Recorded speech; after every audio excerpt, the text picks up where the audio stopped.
Ayun, okay, KGX. Good evening sa inyong lahat. At Bitcoin update tayo ngayon, okay? And Ethereum, okay?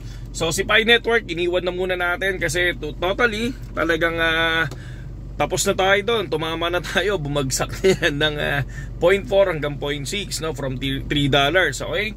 So ngayon, BTC bantayan natin, okay? Tapos pakita ko sa inyo yung nangyayari sa Telegram, okay? So ngayon, kung titignan natin, BTC, as of today, current price niya is 94,137. So makikita natin dito, ako para sa akin ang pinaka-support level ko kay Ethereum ay kay BTC ngayon ay 92,370. Ito yung pinaka-mababa niya kahapon, okay?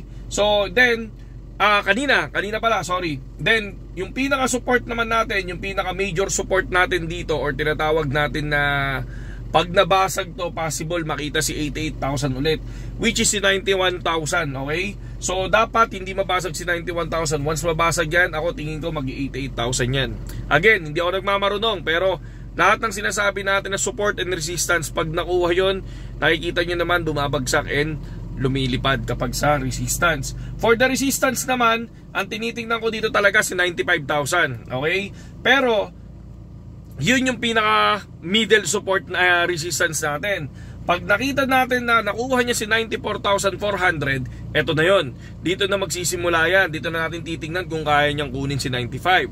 So papasok ako dito, yung confirmation ko pagdating ng 95,000. Pero titingnan ko na si 94 kung gumagana na yan. Kung gusto niyo pumasok sa 94,400, 20% take profit tayo. Ako, ganun gagawin ko. And then, hihintayin ko si 95 na makuha. And then, isa sa major support niya, once na makuha mo si 95,000, si 96,700. Kapag nakuha niya si 96,700, possible na yung 99,000.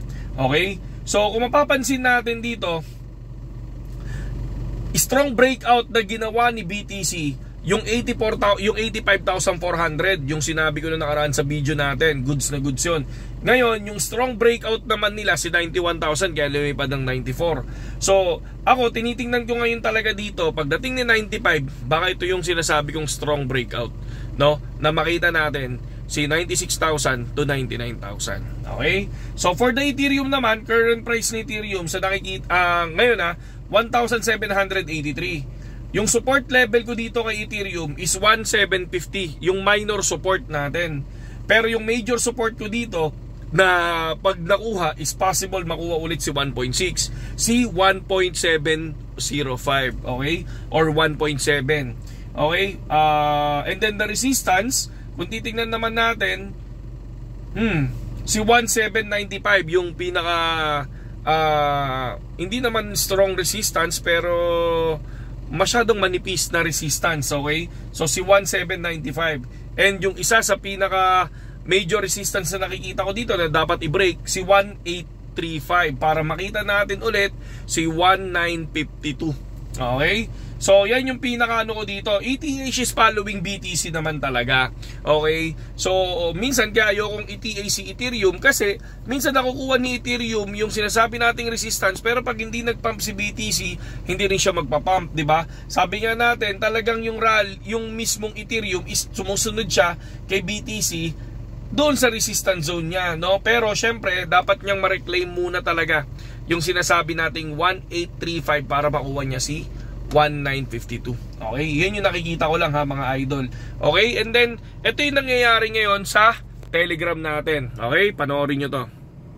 For the Telegram, ito yung bago nating TA. Kung mapapansin nyo, okay? So, ito yung nakikita nyo na TA natin ng April 21, April 22, April 23. And then ito na sa ilalim na to, ito yung April 24. Now, which is talaga profit kami dito, no? So, doon naman sa April 23 natin, may loss tayo pero may malaki tayong profit, kaya break even lang yan. Pero nilagay ko pa din na loss yung episode 4.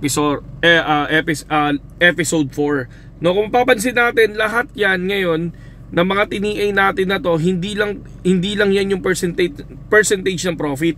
Sobrang laki pa yan dahil lumipad pa sila. So far, April 25, ito yung TA natin, si Rare. Yan, itong si Rare. And then next, si COS. Tapos next si Mocha. Tapos next si Lista. And then si Ojo. Tapos si Voxel, kasi naniniwala ako baka may part 2C Voxel. So marami tayong TA ngayon, and ang nakikita natin kung titingnan nyo yung ating PNL, ito yung kanilang PNL, is pumapalo naman sila ng 20% to 33%, or yung iba is nakakakuha ng 42 to 50 pataas. Okay? So mga gustong pumasok sa Telegram natin mga kapatid, nandiyan lang yung link natin sa description. Ang importante dyan, dapat BitGet users ka, tapos under ka ng link ko. Pag under ka ng link ko, ayun, madali ka na makakapasok basta trader ka, basta may deposit ka. Okay? So libre lang tong Telegram, walang bayad to. Dapat under ka lang ng link ko. Saludo.